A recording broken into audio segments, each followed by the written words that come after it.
बिस्मिल्लाहिर्रहमानिर्रहीम। हम बंद कमरों में नहीं, आवाम के अंदर जाकर फैसले करेंगे। हकीकी तब्दीली लाने वाले हम ही हैं और कश्मीर गिलगित बल्तिस्तान के लोग ही हैं जिनकी वजह से हकीकी तब्दीली आती है।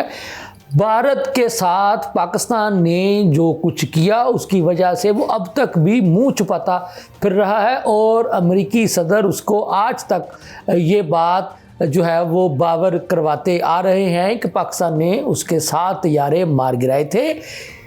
ये बड़े बड़े इंकशाफात किस शख्सियत ने किए हैं, ये सारी बातें आपको आज के इस वीलॉग में बताऊंगा। लम्हा न्यूज़ के साथ मैं हूं आपका मेज़बान शहजाद मलिक। नाज़रीन, बात यह है कि आज मुजफ्फराबाद में तब्दीली आ गई और तब्दीली ये आई कि एक जियाला यानी फैसल मुमताज़ राठौर जो है वो वज़ीर आज़म आज़ाद कश्मीर मुंतखब हो गए।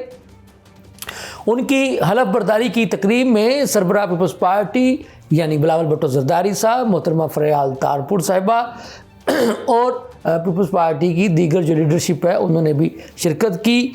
स्पीकर आज़ाद कश्मीर असम्बली लतीफ़ साहब ने फैसल राठौर साहब से उनके ओहदे का हलफ लिया।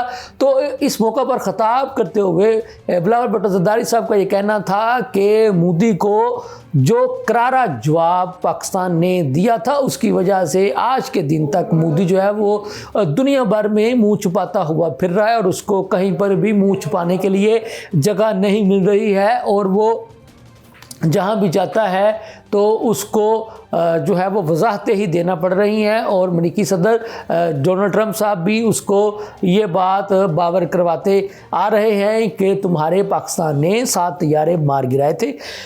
बिलावल साहब का ये कहना था कि अब आपको आज़ाद कश्मीर के अंदर हकीकी तब्दीली नज़र आएगी। मैं इलेक्शन के वक्त भी आज़ाद कश्मीर और गिलगित बल्तिस्तान में मैंने बड़े जो है वो दौरे किए, बहुत सारे अवामी जलसों के दौरान ख़ताब किया तो मैंने देखा कि यहाँ के अवाम हकीकी तब्दीली लाने वाले हैं। यहाँ के अवाम जो है वो सियासी सूझबूझ रखने वाले हैं। तो उनकी हकीकी तब्दीली की वजह से ही आज फैसल राठौर जो है वो वज़ीर आज़म आज़ाद कश्मीर बना है और फैसल राठौर जो है वो पीएम बनने के बाद बंद कमरों में फैसले नहीं करेगा बल्कि अवाम के अंदर जाकर फैसले करेगा और वो जैसे डिलीवर करेगा तो उसकी डिलीवरेंस जो है वो आवाम को नज़र भी आएगी।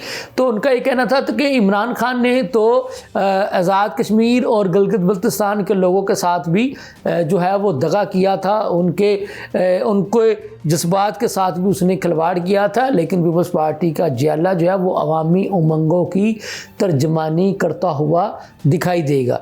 तो वज़ीर आज़म नौमुंतखब वज़ीर आज़म आज़ाद कश्मीर फैसल राठौर साहब का भी यही कहना था कि वो पीएम हाउस के दरवाजे जो है वो सबके लिए उन्होंने आज से ही खोल दिए हैं। तो वो सबको साथ लेकर चलेंगे और वहाँ पर वो जो पीपल्स पार्टी की लीडरशिप ने यहाँ की आवाम के साथ जो वादे किए हैं तो वो उसको हर हाल और हर कीमत पर पूरा करेंगे। नाज़रीन, हम आपको दूसरी खबर ये बता दें कि अपोजिशन ने शाहराह दस्तूर पर एहतजाज किया और उन्होंने 27वीं आइनी तरमीम के ख़िलाफ़ जो है वो भरपूर अपनी सदाए एहतजाज बुलंद की। इस मौका पर महमूद खान अचकज़ई, असद कैसर, मिनिस्टर गौर ने इस और राजा नासर अब्बास साहब ने इसमें शिरकत की और अपना भरपूर जो है वो एहतजाज रिकॉर्ड करवाया। तो ये भी एक खबर थी बड़ी। तो अब उनका ये अपोजिशन के इन रहनुमाओं का ये कहना है कि हमने एहतजाज का सिलसिला जो है वो तेज़ कर दिया है और इस 27वीं आइनी तरमीम पर जो है वो अपोजिशन ने एक भरपूर एहतजाजी तहरीक भी चलाने का ऐलान कर दिया है। अब देखने वाली बात यह है कि उसका तरीक़ाकार क्या होगा। तो जो कालदम जो एक जमात है उसके जो है वो तमाम जो असासे जो हैं वो हुकूमत पंजाब ने फ्रीज़ कर दिए हैं और जो लोग उनको फ़ंड्स देते थे उनको भी हुकूमत पंजाब ने जो है वो अपनी गिरफ्त में ले लिया है।